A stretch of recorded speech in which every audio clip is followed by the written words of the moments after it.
because it's a phone up a live call for an agent, and the idea behind this is to get the psychology. This property's on for offers over, but we don't want to pay over that price.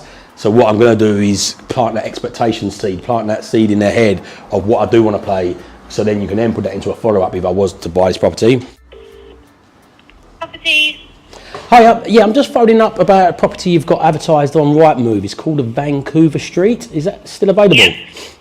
It is, yeah. Okay, brilliant. Is it okay if I ask a few questions? Yes, of course, fire away. Brilliant. 1 second. Is it the one on the market for 85? That's the one, offers over 85. Yeah. I'm Harvey, by the way. What's your name? My name's Stephanie. Hi, Stephanie. How are you today? I'm very well, how are you? Yeah, I'm fantastic. You sound like you're in a chipper mood. Is it the weekend got you in a good vibe? Yeah, definitely, the sun's shining. That's it, brilliant. So I've got a couple of questions. So straight away, it says offers over 85. I'm an investor, by the way, and I'm just doing my sort of research around this. And I don't want to embarrass them with a lowball offer because it's a waste of everybody's time, and I don't want to offend anybody. Yeah. But I'm doing my research and I'm looking from the pictures. I just can't find the comparables that will match up enough for us to offer above 85. Have you got, I don't suppose, from Rightmove Plus or more recent, because I can't find much on there that's giving me the evidence to think by the time we spent the money on there's going to be a little bit of a margin in that deal. So has there been any more recent activity that's just not on land registry yet? We sold a property on Vancouver Street recently. It was a 2-bedroom, the same as this one. This was done up to a very high standard, and it was on the market for offers over 125, and they achieved just under that. Right. Okay. So that's a better indication than what I'm finding at the moment. Yeah. Okay. But so it says offers over. That probably puts us a little bit closer. So I'm definitely not going to offer, because at the moment the numbers I'm doing, even at I'd have to go away and reanalyze that. Now you've told me 125, because I had a lower thing with that. But where they with this? Have they been getting offers on there? Or are they? They have had a number of offers, but they are looking for a particular figure. Obviously, right. I can't give you that figure. Of course, it.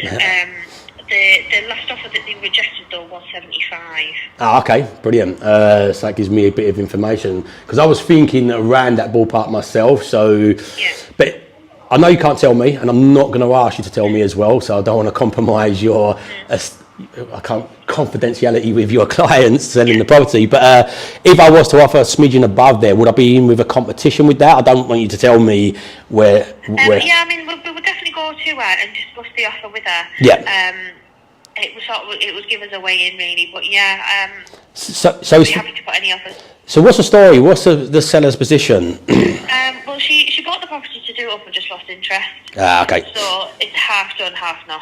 Right, okay, yeah, that explains what from the pictures. Okay, yeah, so sitting there empty, burning a hole in her pocket, so she's got a figure, I guess, from what she paid for it as well.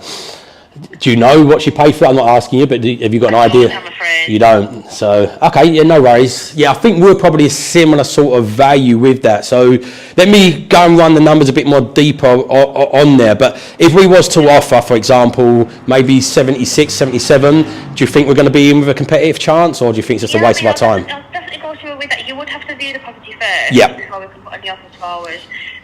But yeah, I mean, have a think about it and come back to me and we'll get something booked in for you. Yeah, well, if you can't tell from my accent, I'm from down south, so the reason I try to get an indication is I don't want to drive all the way up here, but drive all the way up to you to view a property if we're a million of miles off, if that makes sense. If I can get a little bit of an indication that she might be in that direction, she don't have to 100% agree. I will definitely speak to her about it. That won't be a problem, but all she will say is view it and then we'll discuss it after that. Yeah, so okay, because again, I could get... Yeah, I mean, come back to me and by all means I will speak to her. Yeah, if you could have a chat with her. What's your name again? Stephanie, did you say? Steph, yeah. Steph, sorry. So Steph, what I'll do is, if you could have a chat with her, say, look, we've got somebody from South that's potentially they're a serious buyer, potentially going to come up, but they just want to get an indication, would you be in this ballpark before they drive up, or pay somebody, because we can pay Viewer to view it for us, but that's 70 quid, and if I'm just dreaming, I don't want to waste their time, your time, and my money at the same time. So yeah, if you have a chat with her, what's a realistic time scale for me to call you back? Well, we're up till 4 o'clock. I've just made a note of your contact number there, so I'll give you a call. Yeah, perfect. When she's come back to me, just to save you wasting your time ringing me. Yeah, okay, perfect. Thanks a lot. No problem, that's fine. All right then, thanks very much for your call, Harvey. Amazing, thank you, bye-bye.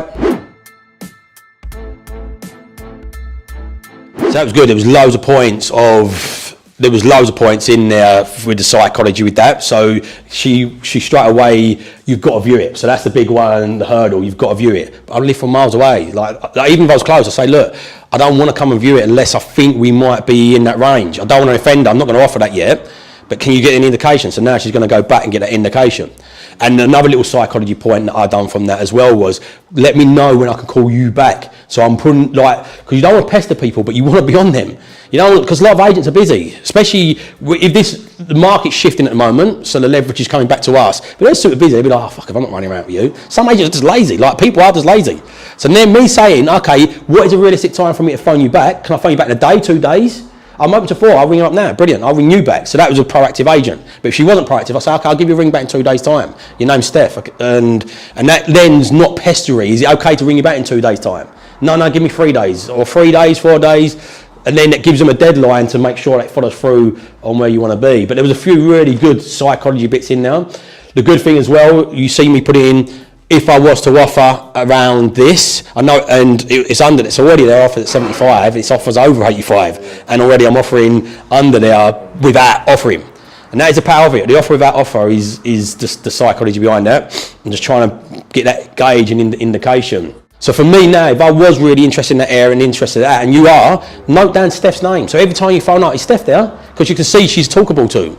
You just want to find that person you can talk to, because some people are talkable to and you just don't bond. Eventually, look, if I phoned up, like find a deal with Robinson, if I phoned up Robinson's and I'll get she's probably in the office today, Claire or Richard, I say, Claire, look, I want this one, can you put an offer forward for it? As I said, they put it in the diary as if I have viewed it, and they put the offer forward. And especially with Richard, he puts it in his diary, and I even get the follow-up call from the office saying the next day, oh, the progression call, how did that viewing go? Yeah, it's fantastic, thanks, I'm going to put an offer forward, even though I haven't viewed it. So when you build that relationship with them, they can see you're serious. They will. Some vendors, like by the sounds of it, the vendors like, no, I want you to view it.